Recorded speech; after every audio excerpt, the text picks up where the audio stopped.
We'll move on with another guest speaker now. I would like to invite Cowdrey, international business consultant, author, and motivational speaker for his presentation on creating an entrepreneurial mindset.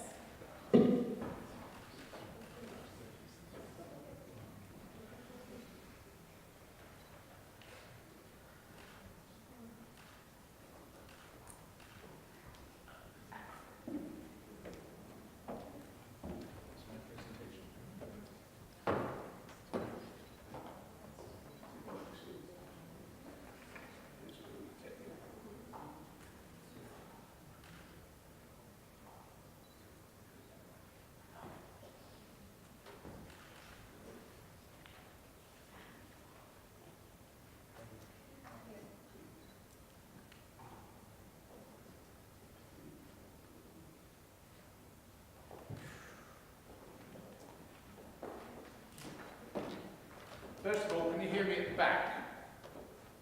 Yes. Jolly good. In that case, we can get rid of that. After 20 years working in IBM, I can't stand technology. Actually, I once said at the start of the presentation, could you hear me at the back? And there was a nasty friend of mine, well, he used to be a friend, at the back who said yes. But I don't mind swapping with someone that can't. So, for which I've never forgiven him. I will tell you the reason for that slide at the end. If I don't, please remind me. Okay. I've spent 25 years working with SMEs, entrepreneurs, and this, I suppose, has got to a stage in my life where I spend most of my time looking at how to make people more entrepreneurial. Whether that be through motivational speaking, through my books, or whatever. What I'm going to try and do in 30 minutes is to encapsulate two of my books. One was Preparing for Uniqueness, the other one was called Creating an Entrepreneurial Mindset. But I also noticed that you've been sitting still and probably now sort of mentally need a wake up before I start. And so, now what about this is probably Windows. Right, take a piece of paper out, right? And I'm giving you 2 minutes to draw an alien, okay? Time starts now. Incidentally, if you don't finish it in the 2 minutes, and you find what I'm talking about boring, you can carry on because we won't judge them until the end of the presentation. Right?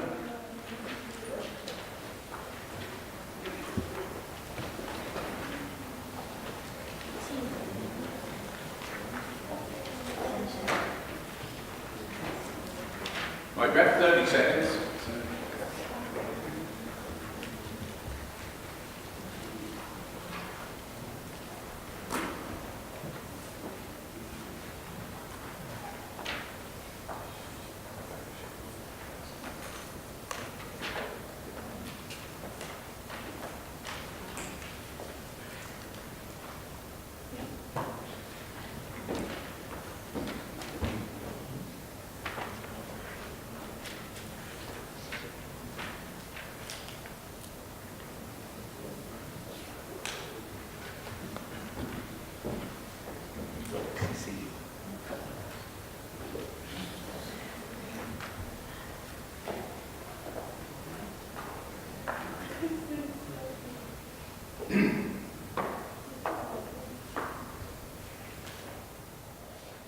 Right, you can carry on drawing that as the presentation goes on. I must be the only presenter that decides it's the audience that are going to do the work rather than him. But let's see just how entrepreneurial you are. Right, you have an opportunity to have a third eye. Where are you going to put it? Anybody? In the back. Thank you. And have the other, see, she was quick, very brave. Okay? See, anybody else? Would anybody else have said that if they'd had more courage? You see, they're all sitting there thinking it, weren't they? My right hand. Oh, yeah, you would. You're a troublemaker. Yes, it's interesting because the reason I do that is the first one up will always be the back of the head or the middle of the back, right? Which I don't regard as particularly entrepreneurial because I can do that and that, right? So I don't really need to waste this wonderful facility. What is interesting, if you ask adults, most of them will say that. If you ask a child, before adults and teachers get near them, they will say things like, on the end of my finger, because then I can peek round and see if mummy's coming. Kids are naturally entrepreneurial, but as I say, most people will say there or there once they get older. Another quick one for you. Can you join those 9 dots with as few straight lines as possible, crossing each dot only once, and not taking your pen off the paper? I want to know how many lines it took. Straight lines only.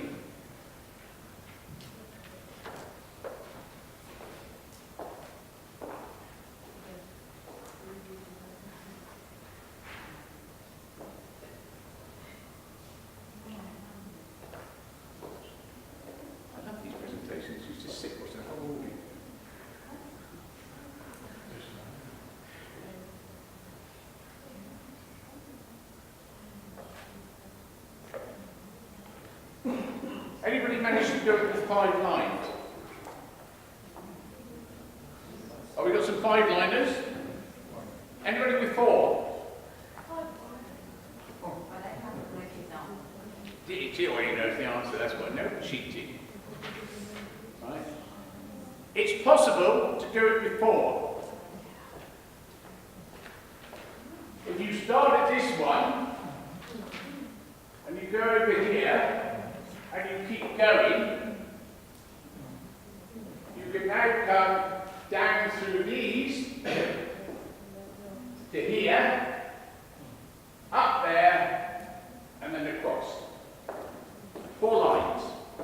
But, again, people, you see 9 dots, you see a box, and you're afraid to think outside the box. And the way you solve that is thinking outside of the box. This one should really, yes? 1 line. Straight line. 1 straight line. Go on then. But it kind of uses the William Shatner, Captain. Oh, jolly good. 1 very thick line. All right. What terms is it?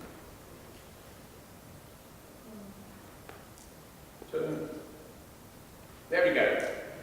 Now this one's really interesting because this test, these are heads of people that buried up to their neck in sand. That is a wall, solid. These 3 are facing this way. This one obviously is facing this way.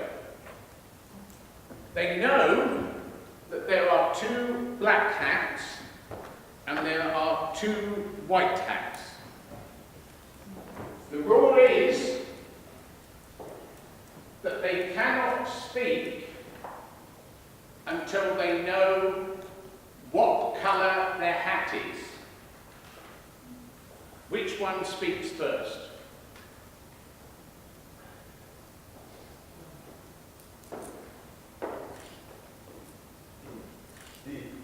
Huh? D. C. D. D. Oh, this one back here. Why does he speak first? Because he can see 1 black, 1 white, so he doesn't know whether he's got black or white. See, what you're all doing is you're all, again, trying to look visually. You're trying to pretend that you are buried up to your head in sand. What can I see? I can only see a white one. So I never get black and white. I can only see a black and white one, so I can't tell. He can't see anything. He can't see anything. You shouldn't be looking at what they're seeing.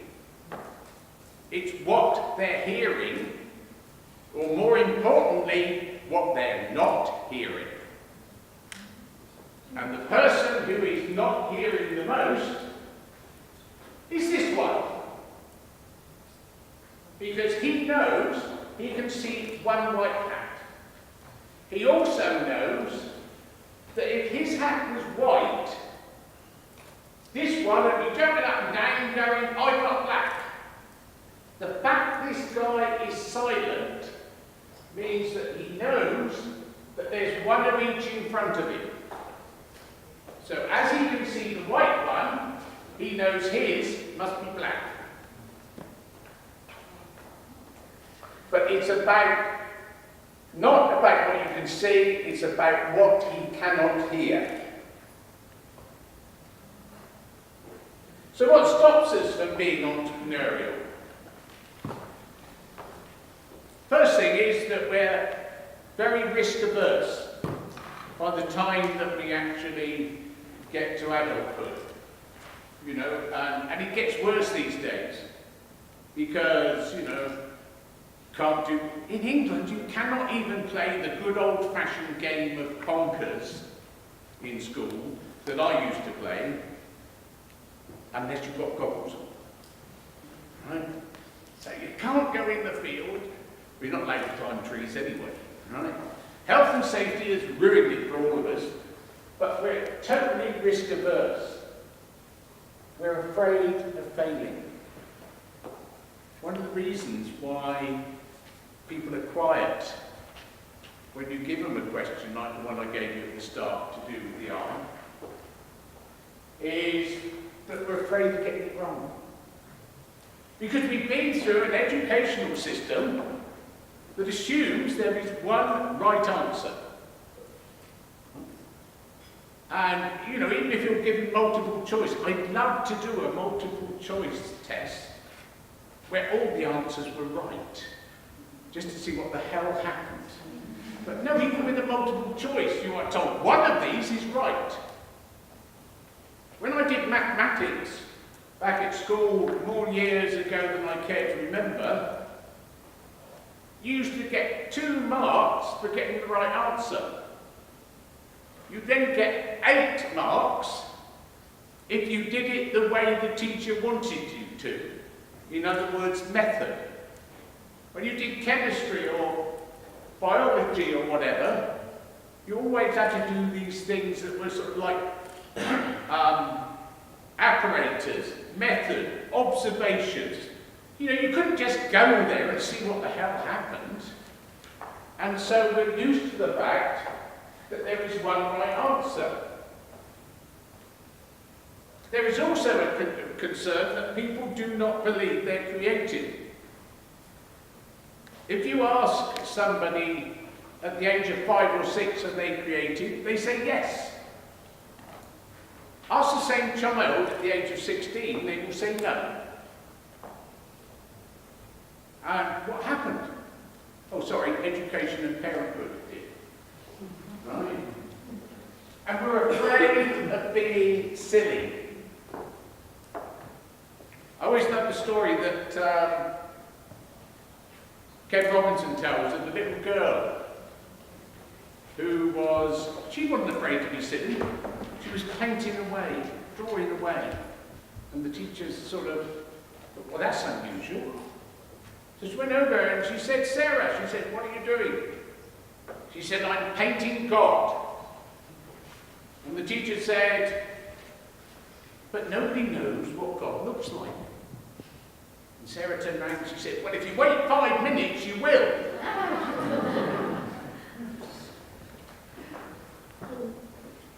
And, you know, John Maxwell said that creativity requires you to be prepared to be silly, to look stupid.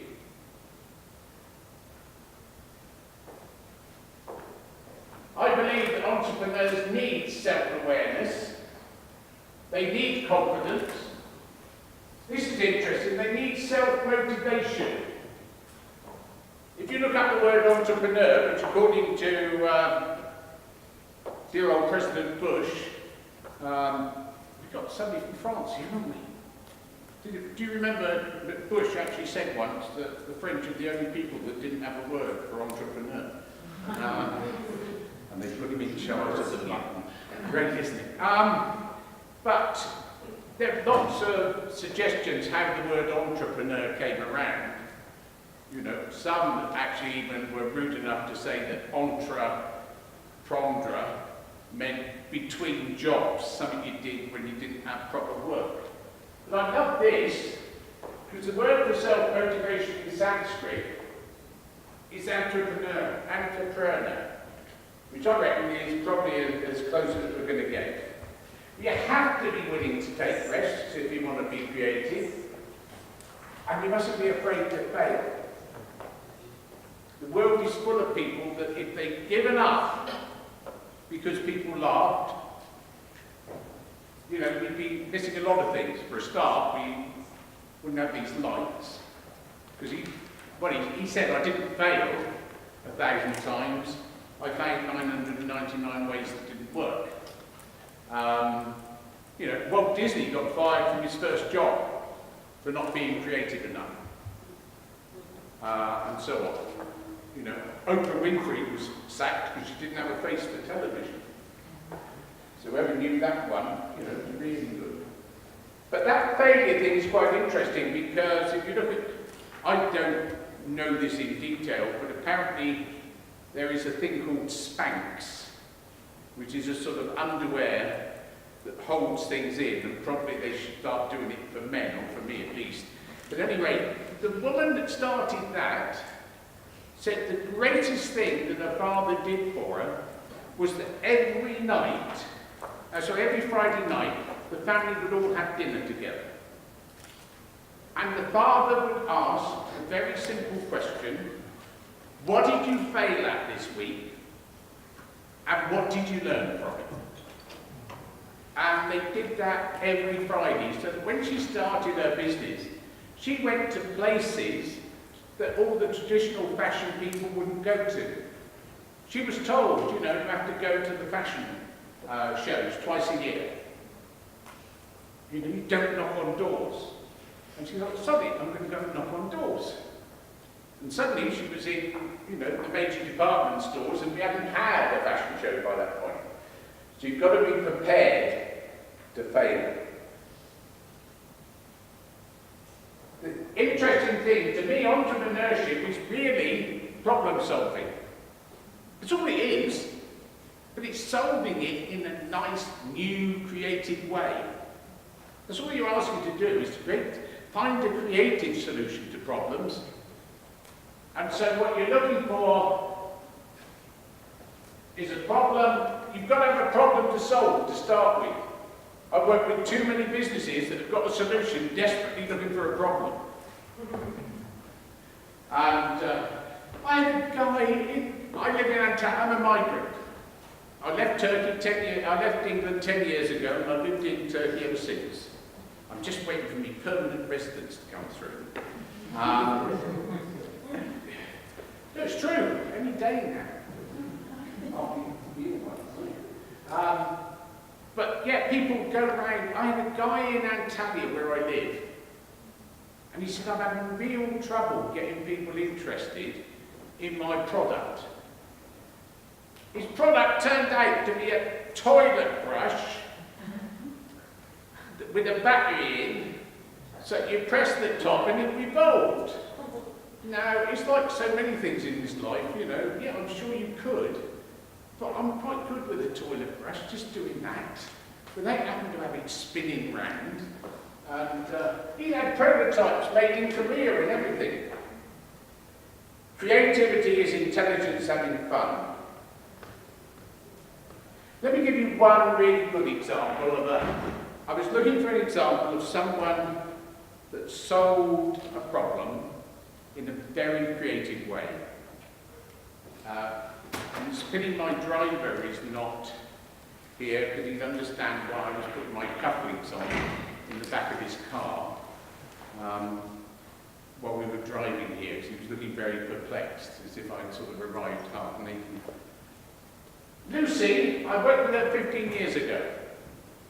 Now Lucy was a design school graduate, but she couldn't afford the money for diamonds and emeralds and any of the stones, but she needed something that was very reflective. And she hit upon the idea of cat's eyes in the road. Those things that reflect as you're driving along. And she discovered that the local municipality, when these start to fade, or at least some of them start to fade, they take them up, put in a new one, and then they throw them on a heap. So she would put her jeans on and get a screwdriver, and she would go and lever out the ones that were still okay and very reflective. And that's why I put my cufflinks on. That one is green, that one is red. For the naval ones amongst you, I got it the right way round. Port, starboard. These cufflinks, 15 years ago, started life on a UK motorway. And that's how Lucy started. This year, she is, in fact I saw on Facebook only yesterday, she's preparing for the Royal Chelsea Flower Show in London, again this year. A couple of interesting things. Does anybody recognise that? Game of Thrones? What's her name? Sari or Sami or the woman on Game of Thrones. Huh? That's her. Yeah. You will see if you go on the internet, you can find her wearing that. Lucy made it for her in gold. She wears a gold one, but you can actually buy the silver one. It is, all of her stuff is based on things she finds in nature. That one is a moth, and there is a poppy seed. So that's that one. Now these sold at 35 English pounds when she made them. That is her most expensive product now, the stag beetle. It's made of pure gold on a gold necklace and sells for £15,800. But had she not had an attitude of creative problem solving for her first products, she wouldn't be doing that today.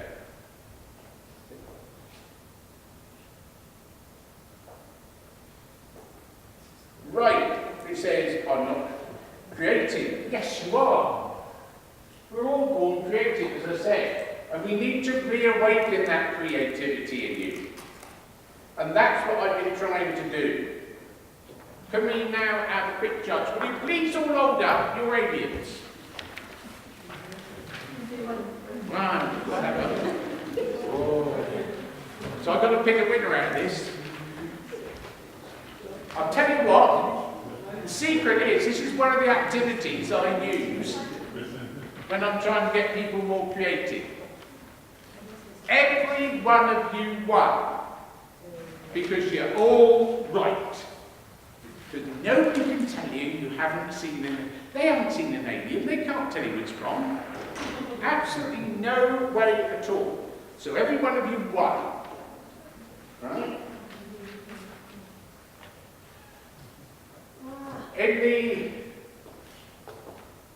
In my book, Creating an Entrepreneurial Mindset, there are a lot of other things you can do to be creative. But as I had a cup of coffee at 5:30 in Antalya, and I haven't actually had a single thing since, I'm trying to get the coffee break. However, this little thing follows me everywhere. I never go anywhere without him, right? Because, I always say, remember the bumblebee. The reason being that if you go to a nice, very nice university like this, and you study aerodynamics, you will discover that he's too fat. He's the wrong shape. His wings are too small, and he flaps them too slowly. In other words, according to all the rules of aerodynamics, he cannot fly. And yet he does, for two reasons.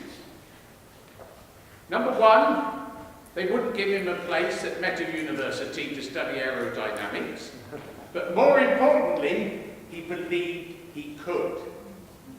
And I always say to young people, you know, if you believe you can, don't let anybody else stop you doing it. And I said I would explain the picture at the start.